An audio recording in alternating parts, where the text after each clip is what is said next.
MQM जिस काम के लिए बनी थी, जिन लोगों के लिए बनी थी, जिन वादों के साथ बनी थी, हम तो 87 से इस एमकेएम के अंदर वाबस्ता हैं, 87 से इस चीज़ को देख रहे हैं, गली मोहल्ले में काम कर रहे हैं। वो छोटी उम्र के थे जब एमकेएम में आए थे।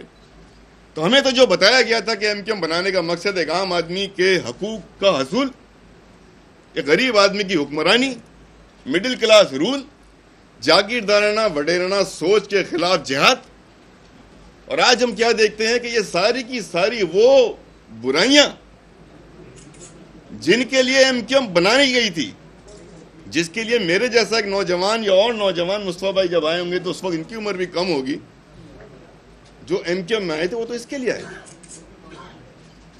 वो किसी एक शख्स को मुतमईन करने के लिए, वो किसी एक शख्स को कायद के बाद खुदा का दर्जा देकर उसकी पूजा करने के लिए तो नहीं बनाई गई थी। कौन सा ऐसा एमकेएम का रहनुमा, यहां का वहां का साबका, ये तो सब साबका हो गया, कौन सा ऐसा एमकेएम का रहनुमा नहीं जिसने आप लोगों से, मैं किसी और को तो छोड़ दें, मुझसे तो छोड़ दें, आपसे खड़े होकर ये बातें ना की हो जो हम यहां बैठ के कर रहे हैं। कौन है ये? गुरूर, घुमंड, सुरूर, अना, एहसास कमतरी, ये फहश जुबान का इस्तेमाल, ये अखलाक से गिरी हुई बातें,